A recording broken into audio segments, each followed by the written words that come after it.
texto que você já sabe de cor e salteado. Os Romanos, capítulo 14, verso 17. Ele ensina o que é o reino de Deus.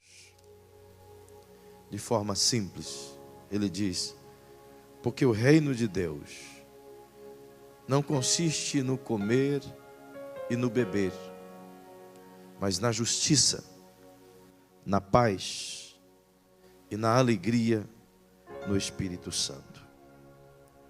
Portanto, essa é a definição do apóstolo Paulo de reino de Deus. Eu estou a procurar um papel aqui que tem muitas perguntas, mas não estou a achar. Quando eu não querer, ele vai aparecer, em nome de Jesus. Mas a gente está trabalhando sobre o reino de Deus há alguns dias, falando já há algumas semanas, eu acredito que 10 ou 12 ou 11 semanas agora. E dentro desse tempo que estamos trabalhando, nós procuramos conhecer de praxe o que significa tudo aquilo que Jesus disse, e eu não vou repetir hoje a você. Justamente porque na semana passada nós pudemos fazer uma revisão bastante ampla de tudo aquilo que o reino de Deus significa, de tudo aquilo que a gente vinha aprendendo, buscando, tentando saber. E chegamos a algumas perguntas que eu até anotei, inclusive anotei aqui num bloco de anotações eletrônico, que eu respondi na semana passada 2 delas. E antes de entrar no conteúdo que quero esta noite lhe mostrar, eu desejo sem dúvida responder mais 1 ou 2 perguntas, que está aí latente na mente dos irmãos, de forma introdutória. Bem, semana passada eu vos pude responder a seguinte pergunta. Foram feitas estas, então eu os trouxe aqui. Eu respondi: se eu fui justificado pelo reino, na pessoa do Cristo, significa, portanto, que a graça me dá o direito de pecar? Eu mostrei a todos vocês que absolutamente não. Também uma segunda pergunta nos fora feita. E essa pergunta achei muito legal, sugestiva, que diz assim, procura dentro da minha Bíblia aqui as perguntas que se mandou para mim, por favor. Thank you. Perceba que a segunda pergunta que eu respondi foi sobre a questão da salvação. Uma vez que a gente abraça o reino, entra no reino, é possível perder a salvação? Eita, é mesmo? Se não é teus olhos, hein, varão? Obrigado, pastor. Tem aqui um bocado de perguntas. Obrigado, Fernando. Glória a Deus pelos companheiros. Bem, eu pude responder essa pergunta, se a gente perde ou não, e vos pude mostrar que da parte do Cristo absolutamente nunca será perdido, porque o que Jesus fez, Ele fez, o sacrifício dele foi vital e permanente. Mas da parte daquele que recebe, isto é, da minha parte, sim, eu posso jogar fora aquilo que recebi do Senhor, pela minha maneira vã de viver, pela minha forma baixa de crer, pela minha negatividade, por minha escolha. Então Paulo cita que eu tenho que tomar cuidado, porque do mesmo jeito que eu fui enxertado, eu posso ser cortado se eu não aprender a andar com o Senhor. Além disso, eu quis vos mostrar muitas outras coisas, porém o tempo não deu. Mas hoje eu quero te responder, antes de entrar no conteúdo desta noite, uma terceira pergunta. Essa pergunta eu achei muito interessante, justamente porque eu vos pude mostrar o sacrifício real de Jesus e a força desse sacrifício em nos ganhar e nos oferecer todas as coisas concernentes à vida, tudo aquilo que a gente precisa para viver bem. Eu vos disse que o Cristo já nos deu. Então podemos tomar posse da cura, da salvação, da paz, da prosperidade, da vida abundante, tudo a partir do sacrifício do Cristo. Então me foi perguntado o seguinte: se tudo isso foi facultado, se a cura, se o milagre, se a bênção física já está disposta em Jesus, e a pessoa não consegue receber isso, significa, portanto, que essa pessoa que não é curada, ela não tem fé, ou está em pecado? Por que essa pessoa não é curada? É porque ela é fraca na fé? Ou o que acontece? Porque isso ela não consegue alcançar? Perceba que essa pergunta, a resposta afirmativa é não. não significa que ela é fraca na fé. Não significa que ela não mereça. Até porque eu vos mostrei que nenhuma bênção de Deus é dada a nós por merecimento, mas pela justiça dele. Vos ensinei que nenhum de nós, por mais que façamos coisas boas, conseguiríamos reter alguma das bênçãos dele por merecimento. Então, todos nós estamos enquadrados no mesmo lugar. Nenhum de nós alcançaria as promessas ou a bênção dele por merecer, mas sim pela bondade, pela justiça do Cristo, que nos ofereceu de bom grado todas as coisas, uma vez que ele a comprou. E eu também vos disse que a ideia de Deus era colocar a fé dentro de cada coração, de cada ser humano, e ele o fez. Judas, no verso 3, diz que Deus deu uma medida de fé para cada pessoa. Mas eu também aprendo na palavra que a fé é crescente, a fé dada pelo Senhor, ela pode ser desenvolvida, ela pode ser acrescida, e eu vou te ensinar lá na frente como essa fé pode ser acrescida. Perceba que todas as coisas, como eu já vos ensinei, está disponível ao simples fato de crer. Isso é verdade. Segundo Pedro, capítulo 1, verso 1 ao 3, já foi de pronto ensinado a todos nós. Porém, se esta pessoa não conseguir agarrar essas bênçãos dispostas através de Pedro, nesse texto que citei, não significa que essa pessoa é falha ou que ela não tem fé.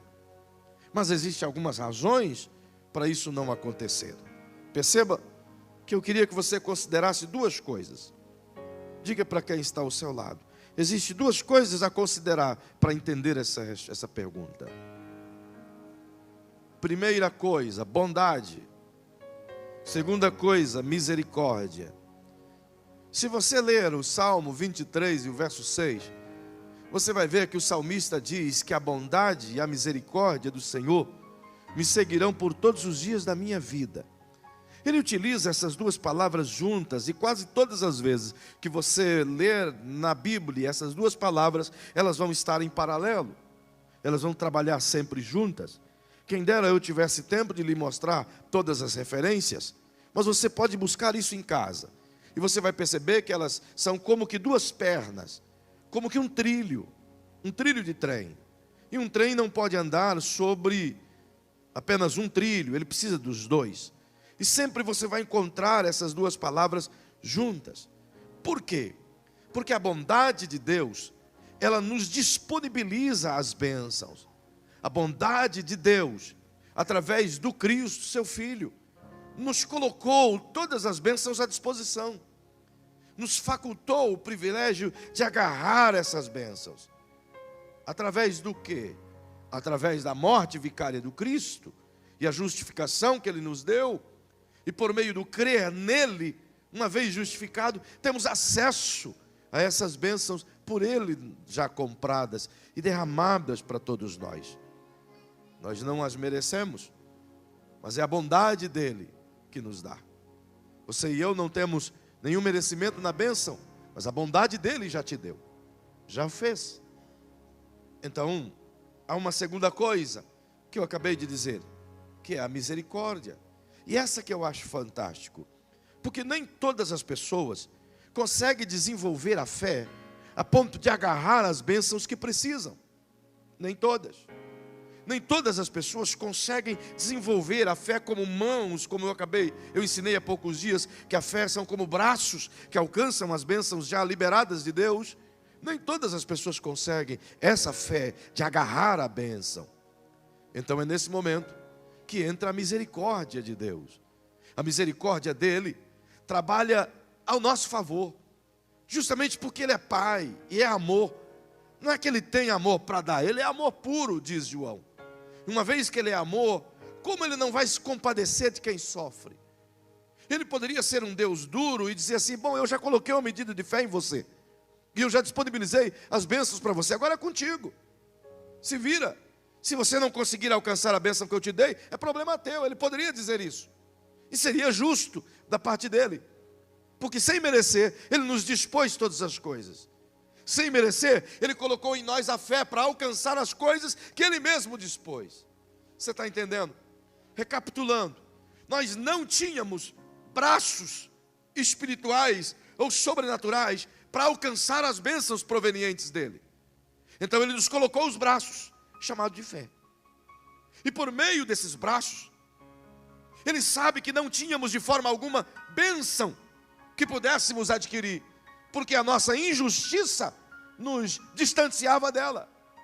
Então ele no Cristo nos justificou e nos deu, portanto, o direito nessa justiça de receber tudo aquilo que o reino dele tem. Por isso eu vos ensinei que Jesus nos ensinou a buscar em primeiro lugar o reino de Deus e a sua justiça, porque através da sua justiça, então as coisas provenientes do reino me são facultadas. Logo, ele me deu não apenas as coisas, mas me deu também os braços para tomar as coisas. Então ele fez muito mais do que eu imagino. Mas além disso, ele poderia ter dito: eu já te fiz muito. Você não merecia, eu dispus. Você não tinha fé, eu te dei. Então ele poderia dizer: agora é contigo. Se vira, eu já fiz tudo. Mas não obstante a isso, ele ainda, por ser amor puro, ele se importa. Então se utiliza da sua misericórdia. E por causa da sua misericórdia, e ela é a causa de não sermos consumidos, e ela se renova a cada manhã. Então, por conta dessa misericórdia renovável de Deus, ele a utiliza em nosso favor. Como? Se utilizando de mecanismos por ele gerados para favorecer você a alcançar a bênção que você não consegue. Ele faz com que uma pessoa que está do teu lado, por exemplo, que tem também fé igualmente a tua, possa unir a fé dessa pessoa com a sua fé, e os dois alcançar a bênção que você precisa, mas que não consegue buscar. Então ele disponibiliza paixão, misericórdia no coração de pessoas, e essa misericórdia não provém de pessoas, provém dele. Sabe quando você olha para uma pessoa enferma no hospital e sente dor? Essa dor não vem de você, essa dor vem dele. Sabe quando você olha para uma pessoa em estado de comiseração na rua e você sente misericórdia? Essa misericórdia não vem de você, vem dele. Sabe quando você olha para um moribundo e tem dó desse moribundo? Essa dó que você acha que é dó, é misericórdia, não vem de você. Não é porque você é bom, é porque ele é bom. Não é porque você e eu somos misericordiosos, é porque ele é misericordioso e colocou a misericórdia em nós. Então, por conta da misericórdia dele em nós, a gente sente misericórdia do irmão que está padecendo dor. E o irmão partilha da sua dor conosco, dizendo: eu estou doente. Então Deus diz: vai, ora por ele, porque você tem fé, une a tua fé com a fé que ele tem, e as duas vão tomar posse da bênção disposta. Então ele trabalha de todo jeito para que a gente alcance. É por isso que você encontra Pedro e João às portas do templo. E João não perguntou para ele: escuta, você tem fé para ser curado? Perguntou? Não, senhores. João não perguntou. Mas ele tinha tanta misericórdia, e ele acreditava tanto que Deus amava aquela pessoa, que por meio da misericórdia, ele liberou a cura para aquele camarada. Porque a fé que ele possuía, emanada da misericórdia, favoreceu alguém. Então Deus sempre vai agir em favor daqueles que menos têm, por conta do seu grande amor, que libera a sua misericórdia. Então, mesmo que você não tenha fé para alcançar as bênçãos derramadas pelo Cristo a todos nós, Deus ainda facultou um meio para você. Talvez essa pessoa que está do seu lado seja um instrumento por ele usado para te abençoar e você alcançar a fé e alcançar o teu milagre. Mas para isso também é necessário que você deseje a cura, que você deseje o teu milagre. Porque se de alguma maneira o Xande vir orar por mim e dizer: cara, eu estou compadecido da tua dor, e eu quero orar por você, para que você seja alcançado, para que o milagre que Jesus já liberou venha sobre a tua vida. E eu olhar para ele e dizer: Xande, mas cara, eu não acredito nisso não. Não precisa orar não, eu não acredito nessa parada de crente. Você acha que eu vou receber alguma coisa? Isso aconteceu comigo há 10, 12 anos atrás, eu acho, 2013, então 13 anos atrás. Eu vi um cara paralítico e o meu coração se encheu de compaixão e de misericórdia. E estava sendo um culto onde muitos milagres estavam acontecendo. Então eu, cheio de fé, eu vi aquele cara andar. Eu vi ele andar. Então o Espírito Santo me disse: vai lá, libera a cura para ele. Então eu desci cheio de fé e peguei na mão dele e disse: em o nome de Jesus, levanta e anda. Ele olhou para mim e disse: quem disse que eu quero andar? Eu disse: legal. Eu não consegui nem pregar mais. Acabou comigo aquela noite, porque ele falou em alto e em bom som. E depois eu fui saber pelo pastor que ele amava era o que ele recebia do governo. Então ele preferia andar de cadeira de roda a ser curado e ter que trabalhar. Agora perceba que precisa dessa junção de fé. Então está liberado. E todo o tempo o Senhor tem trabalhado com a misericórdia, para que por meio dela alguém te abençoe. Isso é maravilhoso. Você perdeu a oportunidade de ficar feliz e dar um glória a Deus? Porque mesmo que você não tenha fé, tem alguém do teu lado que tem uma fé, talvez do tamanho da tua, e juntou as duas, é uma fé grande. Como Deus é bom. Mas também existem razões pelas quais as pessoas não conseguem alcançar a bondade do Senhor, a misericórdia do Senhor. Perceba que de alguma maneira Ele colocou aqui um elemento de fé em mim, e eu posso anular essa fé. Eu posso, se eu não quiser que ela cresça, eu posso anular. A minha incredulidade pode torná-la inativa. A minha dúvida pode tornar a minha fé morta. É fato, eu posso fazer isso. Então Ele não é obrigado a me dar coisa que eu não creio. Ele não é obrigado a me curar se eu não creio na cura que Ele me liberou. Porém, tem muita gente que não recebe milagres, ou cura, ou necessidades supridas, que não são em função de pouca fé, que também não é em função de um irmão que está do lado dele não ter fé. Tem gente que tem uma fé gigantesca, outros têm uma fé enorme, mas continuam na prova, continuam passando por enfermidades, continuam enfrentando dissabores físicos. Então como é que isso pode acontecer?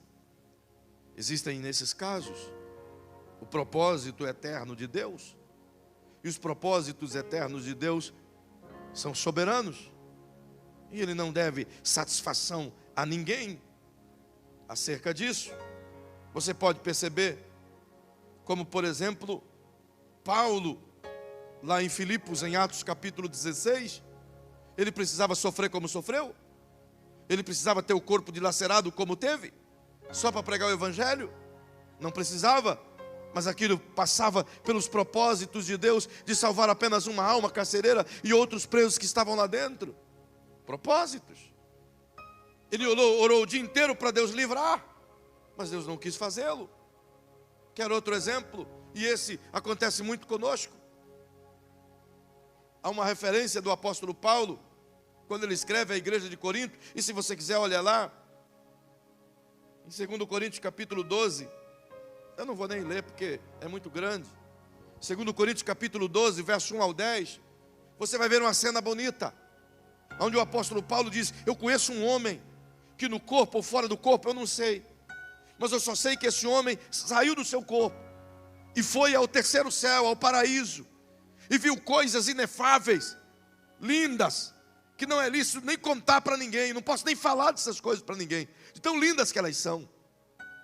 E disse ele: então depois que eu vi essas coisas gloriosas, Deus veio a mim e me colocou um espinho na carne, e esse espinho me incomoda, esse espinho me machuca, esse espinho me traz dores. E ele dizia: eu orei 3 vezes a Deus, dizendo: Deus, tira esse espinho. E Deus disse: a minha graça te basta. Então ele conclui dizendo: Deus precisou colocar esse espinho em mim, para que eu não me gloriasse, para que eu não me ensoberbecesse e pusesse dizer: eu sou o cara que fui até o paraíso. Então todas as vezes que o meu pensamento pensa nisso, o meu espinho me faz lembrar de que eu sou apenas um mortal, de que eu tenho que viver aqui embaixo, de que eu sou dependente de Deus. Tem gente que nunca vai poder ser curado, para ele sempre se lembrar de que ele depende de Deus para tudo. Tem gente que Deus sempre vai mantê-lo na prova, porque se dá uma bênção maior, ele logo vai desviar. Tem gente que Deus tem que trazer na rédea curta, porque se soltar a rédea, ele pensa que é Deus. Sim, ele acha que ele pode se autodominar. Então Deus prefere mantê-lo no cajado, com o espinho da carne, com alguma coisa o fazendo sentir. E Paulo ensina que o viver do reino é viver essa fé. Que a fé do reino não é aquela fé somente vitoriosa. Paulo ensina que a fé que nos faz viver a justiça do reino, isso que é legal. É aquela fé que resiste e aguenta todas as coisas, e mesmo em dificuldade, essa fé continua me alimentando e dizendo glória a Deus. É isso que ele ensina em Filipenses. Se não perceba aí na tua Bíblia, anota para você ver lá em casa. Filipenses capítulo 4, verso 11 ao 13, Paulo diz assim: porque eu já aprendi a contentar com o que tenho. Eu aprendi a ter fartura, tanto quanto padecer necessidade. Eu aprendi a viver na bonança, como viver na dificuldade. Eu aprendi a ter pão como não ter pão. Eu aprendi a ter roupa como não ter roupa. Eu aprendi a ser feliz em todas as circunstâncias. Ele está dizendo: a minha fé não está baseada em atos em que Deus pode fazer por mim. A minha fé está baseada no ato que Deus já fez por mim na cruz. Isso é a fé vitoriosa. É a fé que não traz um relacionamento com Deus mediante as coisas que Deus está fazendo ao longo do dia, mas a fé que traz um relacionamento com Deus baseado naquilo que Ele fez há 2000 anos atrás. E isso é a imutabilidade da fé. O que Ele ensina é tão poderoso que Ele finaliza no versículo 13, e todo mundo usa esse versículo como uma grande coisa. Ele finaliza dizendo assim: eu posso todas as coisas naquele que me fortalece. E quem nunca gritou esse versículo em alto e bom som? Fala a verdade, pergunta para o irmãozão pertinho de você aí: você não já profetizou esse versículo na sua vida muitas vezes? Como um mantra: posso todas as coisas naquele que me fortalece. Então amanhã, de boa. Fala a verdade. Escreveu lá no vidro do teu carro: posso todas as coisas naquele que me fortalece. Então não basta mais nada, basta ter escrito ali que aquilo lá vai emanar uma unção. Eu escutei um cara hoje numa propaganda de TV da igreja, de uma igreja, e o cara diz assim: venha, porque você vai receber uma rosa vermelha muito linda, é uma rosa ungida. E sabe o que é mais? Ele disse: a rosa, nós ministramos uma unção na rosa, e quando você chegar em casa, a rosa não faz nada, mas a unção que a rosa está carregando, quando colocar lá, a unção vai começar a sair, e os demônios vão sair da tua casa, e vai atrair o dinheiro. Ah, meu irmão, que patuá, que palhaçada. Fala sério, querido. A que ponto a gente chega para negociar o evangelho? A que ponto o mercantilismo gospel chegou? A fé é tão simples. Eu creio que Ele já me deu tudo, e eu tomo posse daquilo que eu consigo crer, e eu tomo posse daquilo que Ele me deu. E se não conseguir, eu vou continuar glorificando a Ele do mesmo jeito, com prova, sem prova. Deus é Deus na minha vida.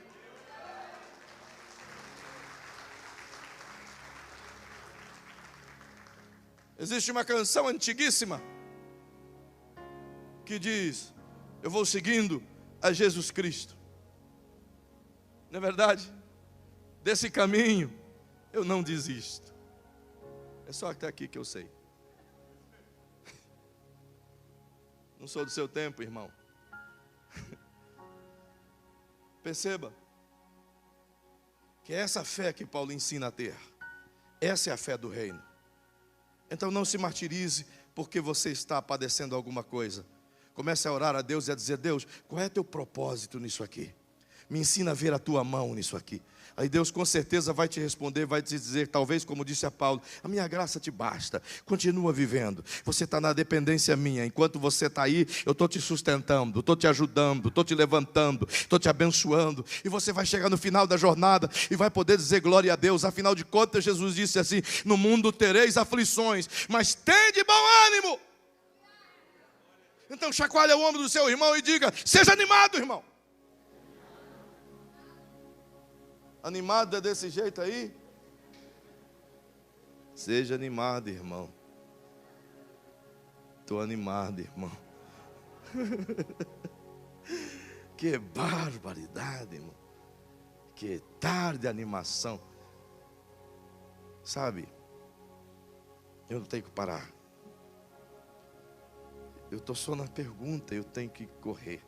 Não vai dar tempo de eu te ensinar muito mais coisas. Mas outra pergunta me foi feita: o reino de Deus é para todos? Ou é somente para aquele que Ele escolher? Eu não vou nem comentar isso aqui, só vou te dar um versículo e você lê. Ele vai colocar na tela lá, o Gustavo é muito ágil. Romanos capítulo 5, verso 18. É para todos ou é apenas para alguns que Ele escolheu? Esse bonitinho, esse não, aquele ali vai, aquele outro não vai, ou tirou no palitinho? Olha o que o texto diz: consequentemente, assim como uma só transgressão resultou na condenação de todos os homens, assim também um só ato de justiça resultou na justificação que traz vida. A quem? A quem? Então olhe para quem está ao seu lado e diga: todos. Todos os teus parentes, todos os teus filhos, todos os teus irmãos, todos os teus amigos, toda a tua cidade, todos aqueles que você crê e levar o evangelho para alcançar, todos, é todos. Não é para alguns, é para todos. Não tem ninguém melhor do que ninguém. É todos iguais. A Bíblia diz por meio de Paulo em Romanos 3, 23, que todos estão debaixo do pecado, todos. Você pode ter dinheiro, você pode ser bonito, você pode usar roupa legal, mas você está no mesmo lugar que eu. Se não aceitar o Cristo, vai para o mesmo inferno que eu não vou. Eu não vou, estou fora, irmão. O meu bilhete para o inferno já foi rasgado há 20 anos atrás. E foi Jesus que rasgou. Para o diabo não ter direito de colar. Porque senão ele podia colar de novo, está aqui o teu bilhete. E ele fica tentando toda vez ele fica tentando, dizendo: tu não tá, todo dia ele está acusando. Mas Jesus continua dizendo: cara, eu esqueci de tudo, não me lembro de mais nada do que esse cara fez. Que coisa gloriosa. Sabe? Outro me perguntou: como posso viver na prática? Ou como posso, na prática, viver o reino de Deus? É legal essa pergunta. Então, eu vou responder aqui, já respondi pessoalmente, vou responder em público. O reino de Deus está pautado em dois pilares. Dois pilares: fé, confiança. Diga comigo: pilares do reino de Deus: fé, confiança. Perceba o que isso significa. Quando eu olho para o contexto bíblico de fé, eu percebo que isso, como já ensinei, foi um elemento dado por Deus, capacitando-nos a andar nele, a conhecê-lo, a receber os seus valores, a sua bênção. Fé é, portanto, a capacidade dada por Deus de acreditar naquilo que Ele falou e naquilo que Ele propiciou. É uma capacidade, é um dom que vem dele, de crer. Não era meu, vem dele, é um dom. Ele deu esse dom. Mas eu também creio que a fé pode ser aumentada. Se não percebam, Vai lá no livro de Lucas, no capítulo 17. Tente achar lá o texto, versículo 3 ao versículo 6. Lucas, capítulo 17. Tomem cuidado, disse Jesus. Se o seu irmão pecar, repreende-o. E se ele se arrepender, perdoa-lhe. Verso 4. Se pecar contra você 7 vezes no dia, e 7 vezes voltar a você e disser: estou arrependido, perdoa-lhe de novo. Os apóstolos disseram: Senhor, aumenta a nossa fé. Sabe por que os apóstolos disseram: Senhor, aumenta a nossa fé? Ele está dizendo: Senhor, nós não temos fé suficiente para perdoar esse caboclo tantas vezes no dia. Ele não está falando de milagre, está falando de viver o reino no perdão. Ele não está falando de ter fé para alcançar coisas, ele está falando de fé para relacionamento. Jesus está dizendo: olha, se o teu irmão vier a você e te ofender 7 vezes, 10 vezes, 20 vezes, 30 vezes no dia, e todas as vezes que ele te ofender, ele voltar a você e dizer: cara, acabei de te ofender, me perdoa. Então Jesus está dizendo: a atitude sua deve ser essa: perdoa. Aí os discípulos começam a calcular isso na cabeça. 1 vez eu até vai, 2 com sacrifício, 3, toma banho de novo, 4, nem pensar, irmão, ó, chega, não é verdade? Fala a verdade, dá uma olhadinha para o bonitão que está pertinho de você, diz para ele assim: você não faz a mesma coisa?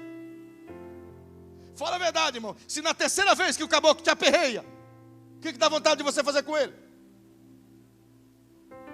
Tapão na orelha que até o neto nasce surdo.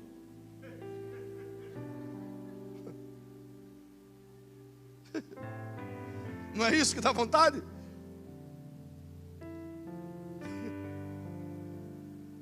Mas Jesus disse: não faça assim. Jesus disse: perdoe tantas quantas vezes ele vier. Mas Senhor, no mesmo dia? Sim, no mesmo dia. Aí os discípulos olharam para ele: Senhor, isso não é para nós não. A gente precisa de mais fé para fazer isso aí que o Senhor está falando. Você tem fé para milagre? Você tem fé para buscar Deus e receber uma cura? Você tem fé para ver a bênção chegar, para ver alguém doar o motor do teu carro? Você tem fé? Você tem fé para o emprego chegar? Você tem fé para uma porta de emprego abrir e uma promoção aparecer? Você tem fé? Mas agora ele está exigindo a mesma fé para o relacionamento com o teu irmão. E aí? Quer viver o reino? Quer viver o reino? Ou é todo ou é nada. O reino não existe parte. No reino, ou eu sou cidadão do reino, ou eu não sou.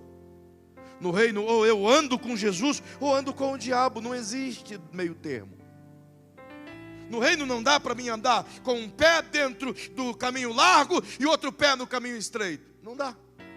No reino, ou eu ando por um caminho e não pelo outro. Enquanto eu conviver com os 2 caminhos, eu só vou estar do lado de lá, porque no reino de Deus não tem parcialidade. Então Jesus está dizendo: você tem que ter fé para perdoar o teu irmão. E perdão, hoje não vai dar tempo de te mostrar, mas na próxima vez que eu pregar sobre o reino, eu vou te mostrar como é fácil perdoar. Eu vou te ensinar como é facinho perdoar. Hoje não vai dar tempo, porque já deu o horário de você jantar. Mas permita terminar essa fala. Jesus diz a eles: você tem que perdoar tantas vezes quanto for. E eles disseram: Senhor, a gente não tem fé suficiente para isso. Então aumenta a nossa fé, para que a gente possa perdoar assim como o Senhor perdoa. Aí Jesus dá uma resposta: se vocês tiverem fé do tamanho de uma semente de mostarda, poderão dizer a esta moreira: arranque-se e plante-se no mar, e ela lhes obedecerá. Jesus está dizendo algo muito físico, material. Ele está dizendo: a fé pode ser aumentada. A fé é um elemento colocado dentro de você que pode se tornar crescente. O apóstolo Paulo diz aos Romanos capítulo 10, verso 15 ao 17, que a fé vem pelo ouvir, e o ouvir pela palavra de Deus. Então a fé é nascida de algo sobrenatural, a palavra. E ela pode ser crescida por meio do viver a palavra. Perceba, portanto, dentro dessa característica, há um segundo pilar que nos faz caminhar no reino. E esse pilar, diga para quem está ao seu lado, confiança. Então são dois pilares: fé, confiança. Repita comigo.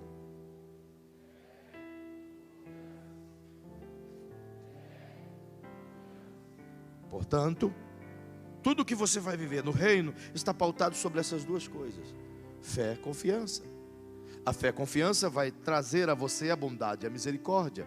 A fé, confiança vai trazer a você o favor de Deus. A fé e confiança vai trazer de você as bênçãos de Deus. A fé e confiança vai te levar para o colo dele. A fé e confiança vai propiciar um caminho pertinho dele. Agora perceba que se a fé é plantada por Deus e ela pode ser acrescida, então como se adquire confiança? Pergunte para quem está ao seu lado: como se adquire confiança? Fala a verdade. Como é que você consegue confiar no seu esposo ou na sua esposa? Por que você confia nele ou nela? Ou não confia?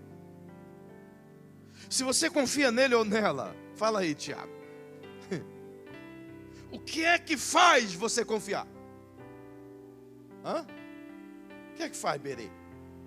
Ah, eu sou cega de amor pelo meu careca. Não. Amor é legal, é de Deus, mas não é isso que te faz confiar. Eu já vi muitos casais crentes se separarem dizendo a um ao outro: eu te amo. Já vi. E por falar em casais, ainda tem 2 vagas para o curso Casados para Sempre. Então, para não acontecer separação, faça o curso Casados para Sempre. Seja preventivo. Perceba que a confiança é adquirida, é gerada, é acrescida, é fomentada através de uma simples palavra: relacionamento. Você nunca vai ter confiança no que Deus diz e nas palavras de Deus e em Deus se não andar com Ele. Confiança que você tem no seu marido e na sua mulher é porque você o conhece. Você anda com Ele. Você dorme com ele, você acorda com ela, você sabe o que ela é capaz, você sabe lá dentro do teu coração. E quando você começa a ter desconfiança, é porque você diz: puxa, será que eu não conheço essa pessoa?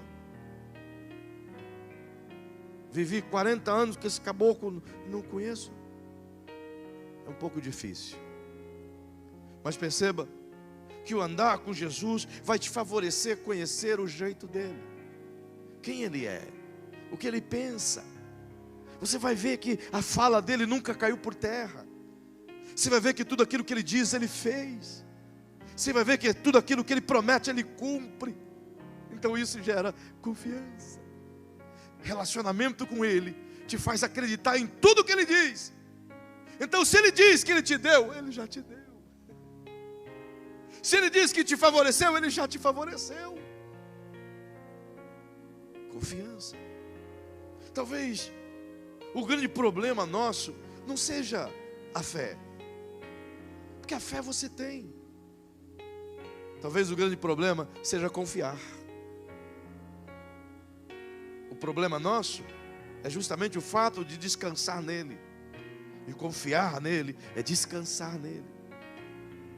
Sabe quando Jesus disse acerca das solicitudes da vida? Porque andais ansiosos com o que haveis de comer, de beber ou de vestir? Ele estava falando: vocês não confiam em mim? Vocês não confiam em Deus? Está vendo aquele bebezinho ali no colo da Jéssica, da pastora Jéssica? Você acha que ele está preocupado com a quinta-feira? Tá, Jéssica? Ele acorda no meio da noite coçando a cabecinha e dizendo: ai, ai, ai, o que eu vou beber amanhã? Hã? Você já viu ele com a mão no queixo pensando o que vai fazer para pagar a luz do mês? Você já viu os teus filhinhos quando nasceram se preocupar com a papinha que você vai fazer no outro dia e olhar para você com aquele olhinho esbugalhado e dizer, vai ter comida amanhã, será? Não está nem aí. Eu não sei onde eu estava há poucos dias, não sei nem se foi aqui, mas eu sei uma coisa que eu disse, que criança tem uma particularidade que Jesus gostaria que nós tivéssemos. Criança não está nem aí onde você está, irmão. Chegou a hora dele comer, ele vai abrir a boca e gritar. Ele não quer nem saber se você está na presença do Lula ou da Dilma. Glória a Deus que não está. Quer nem saber se você está no fórum, no hospital, na igreja. Não tem de vez em quando uma criança aí que berra por aqui ou lá e você se sente incomodado? Não tem? Você não ouve uns gritinhos de criancinha de lá para cá e tal? Justamente porque ela não está nem aí para quem está perto. Ela quer a necessidade dela suprida. Porque ela sabe que pai e mãe está lá para cuidar dela. Ela sabe que o pai deixa de comer, ele não come para o filho comer. Ela sabe que sua mãe pode emagrecer, mas que ela vai dar de mamar, ela vai. Não é assim? Ele sabe. Porque ele sabe. Porque ele confia. Porque ele confia. Porque andam juntos. Mãe e filho andam juntos. Por que filho sempre confia na mãe e não no pai? Pode perceber. A maioria dos filhos, qualquer dorzinha de barriga, não vai no pai não. Porque se for no pai, seja macho, rapaz, que quer uma dorzinha de barriga, falta macheza em ti. Não é assim que você faz? Fala aí, Alex, não é assim mesmo? Diz que barbaridade, é desse jeito. Aí o camaradinha sabe disso, então onde é que ele vai? Mãe, estou com a dorzinha aqui. Não é nada, não é nada, não é nada. Estou com a dorzinha aqui, a mãe já diz, espera aí que eu já vou ver um sal de fruta para você. Eu vou fazer uma sopinha para você hoje, tá bom? Aí você fica indignado, por que tratar esse piá desse jeito? Por isso eles amam a mãe. Porque andam juntos com ela. E a confiança é gerada através desse relacionamento. Então, o que Jesus espera é que a gente, nesse reino, entenda a proposta do reino. E a proposta do reino não é um partido político. Não é um governo físico. Não é uma nova constituição. Não é uma nova moeda. A proposta do reino é uma vida relacional, onde você possa reproduzir o caráter de Cristo em meio a um mundo de ignorância. A ideia do reino é uma vida tão pareia com Ele, tão andando lado a lado com Ele, que as pessoas possam olhar para você e pensar que é Ele. Essa é a ideia do reino. E reino não é crachá na cabeça. Não, não, não. Reino não é vestir a camisa, sou o reino de Deus. Não, não, não, não, não, não. Reino de Deus é uma vida diária de relacionamento com Deus, que reflita a glória dele todos os dias e possa iluminar os lugares de trevas todos os dias. Isso é reino. Então a espera de Deus é que entremos no reino, pautados em fé e confiança. Eu quero te convidar essa noite a confiar nele. Sim, você está desempregado? Você está com algum problema na família? Você está com alguma causa na justiça? Você está com algum problema insolúvel? Está com alguma dificuldade relacional? O meu convite a você é: confia nele. Confia nele. Oh, irmão, eu queria que você ficasse em pé. Eu queria te falar sobre a segunda chave do reino, a paz. Mas eu te peço que você tenha paciência comigo.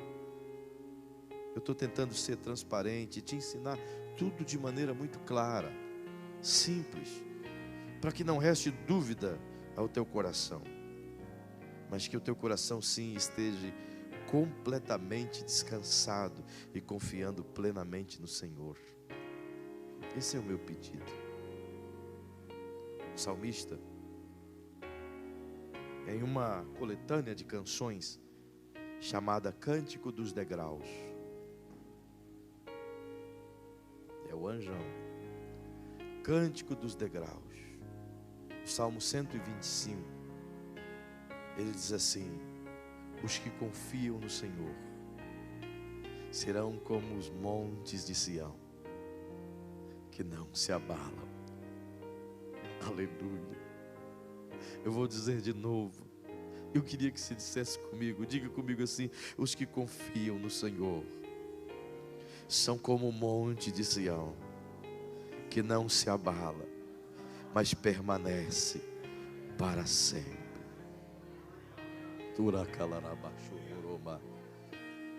Confiança. Eu quero te desafiar a confiar. Confiar nele, irmão. Total confiança nele, de que tudo vai sair do jeito dele. É por isso que Jesus disse: quem não se tornar como um dessas criancinhas aqui, de maneira nenhuma entrará no reino de Deus. Por que ele citou crianças? Várias coisas: dependência, inocência, pureza, justiça, confiança. Se torne uma criança hoje e comece a dizer: Pai, eu dependo de cada fagulha do teu reino. Eu dependo de tudo do teu reino. Por que dependo? Porque eu não tenho nada. Tudo é do reino. Então eu dependo dele, irmão. Eu não tenho absolutamente nada. Tudo é dele. Então eu dependo só dele. Só dele. Eu tenho confiança que ele é capaz de suprir as minhas necessidades. Eu tenho confiança. Então diga isso a você mesmo: eu preciso alimentar a minha confiança. Como fazer isso? Ande com ele. Tenha vida com ele. Comece o seu dia ficando um tempo com ele. Passe algumas horas com ele. Ande um pouquinho mais com ele. Não o busque apenas no momento de dor. Não queira estar com ele apenas nos momentos de festa, ou nos lanchinhos de culto. Aprenda a estar com ele todo o tempo, a todo momento. Então ele vai alimentar você, e a sua confiança vai brotar. Então você vai poder, sim, de fato, navegar em águas escuras, em noites de tempestade. E quando essa confiança chegar, você vai poder cantar de forma tão linda: o vento balançou meu barco em alto mar e quis. Você está devagar. Começamos de novo. O vento balançou meu barco em alto mar, o medo me cercou e quis me afogar, mas eu então clamei ao Filho de Davi, ele me escutou, por isso estou aqui. O vento ele acalmou, o medo repreendeu, quando ele ordenou, o mar obedeceu.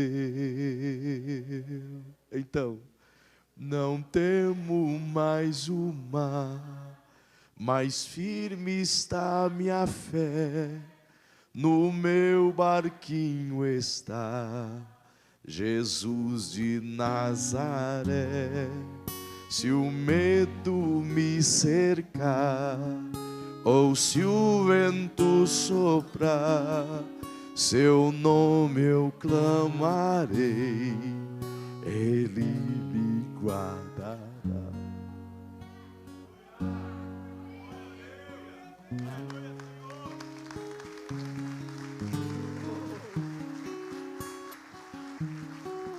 o vento, pode vir a tempestade, pode vir a provação, pode vir a afronta, pode vir.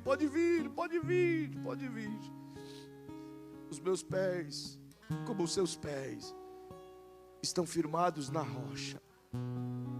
E dessa rocha ninguém te tira, a não ser que você saia. Se não for pedir muito, eu queria que você fechasse os seus olhinhos e gerasse confiança agora. Confiasse agora, aí dentro do seu coração. Aí dentro. Pode ser que o teu barquinho esteja de fato em noite escura. Pode ser que a tua vida pareça estar em um redemoinho sem volta. Talvez esteja há tanto tempo procurando socorro, procurando ajuda, mas não achou. Não é hora de voltar atrás. É hora de continuar. Confia nele. Confia nele, irmão. Confia nele, ele não vai te desamparar. Confia nele, ele não vai te frustrar. Confia nele, você não sofrerá o dano. Confia nele, você vai ver o fim da tua navegação, chegar em terra firme. Confia nele. Confia nele e tudo vai dar certo. Confia nele, a vitória vai chegar. Confia nele, a porta vai se abrir. Confia nele, irmão. Paizinho amado, Paizinho querido, nós entendemos que viver o teu reino em uma terra tão turbulenta, podemos sofrer ataques, podemos sofrer agruras, podemos sofrer tempestades,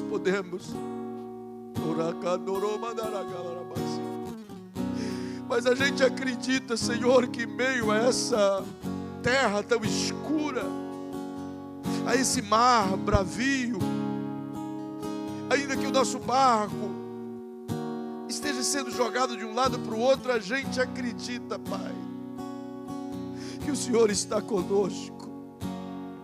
Que o Senhor está conosco. A gente acredita, Senhor, que muito em breve aquilo que está distante se tornará perto. Que aquilo que está longe do alcance de nossas mãos se tornará de fácil acesso. A gente realmente quer, Senhor, confiar plenamente em Ti, descansar em Ti e poder dizer em alto e bom som: eu já aprendi a contentar-me com o que tenho.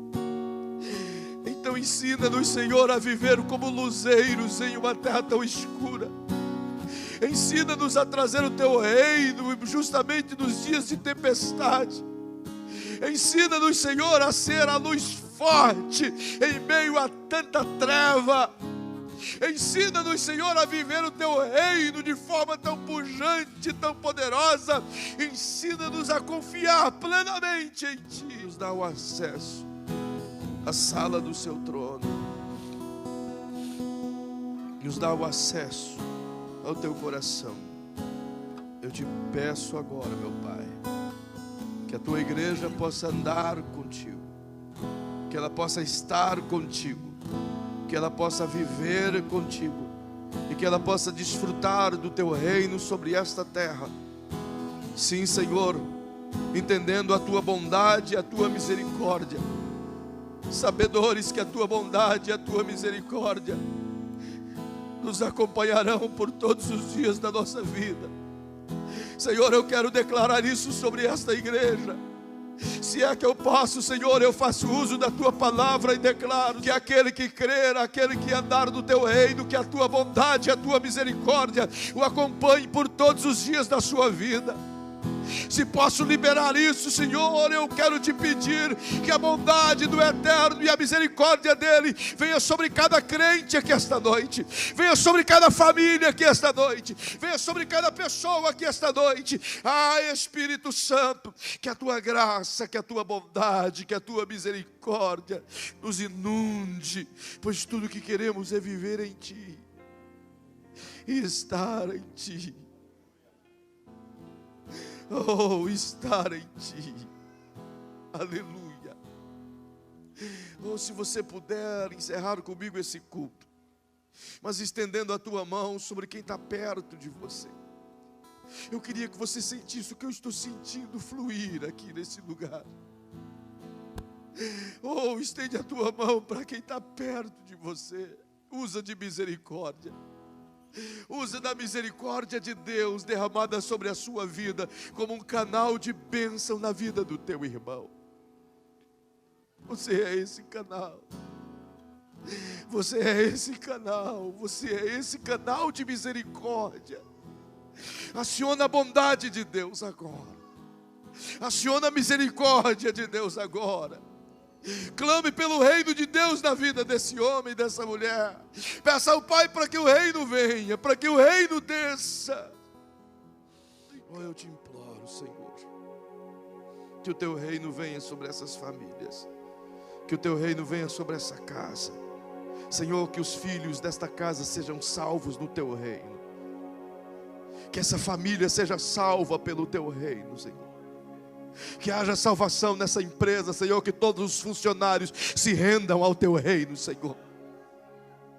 Ah, Senhor, que os desviados desta casa voltem correndo aos pés do Salvador, Senhor. Que a salvação inunde essas famílias e não haja um só perdido, mas que possamos declarar: eu e a minha casa, eu e a minha casa, eu e a minha casa, eu e a minha casa serviremos ao teu reino, Senhor. Que a tua prosperidade venha sobre essas famílias, Senhor. Que a tua santidade venha sobre esse povo, Senhor. Que a tua salvação venha sobre este lugar. Venha o teu reino, Pai. Venha o teu reino de justiça. Oh, o teu reino de paz, o teu reino de paz. Essa nação está em guerra, Senhor. Então traz o teu reino de paz. Essa nação está injusta, então traz o teu reino de justiça. Essa nação está triste, então traz o teu reino de alegria, Senhor. Traz o governador Espírito Santo, Senhor. Traz para esse lugar, Senhor. E começa por nós. Começa por nós. É o que eu te peço em nome de Jesus. Que o grande amor de Deus, que a justiça do reino, que a paz do reino e que a alegria do Espírito Santo esteja sobre a sua vida, de hoje e sempre, em o nome de Jesus. E os que recebem isso, abrace bem forte o seu irmão e diga: receba a justiça, a paz e a alegria do reino de Deus, em o nome de Jesus. Deus te abençoe.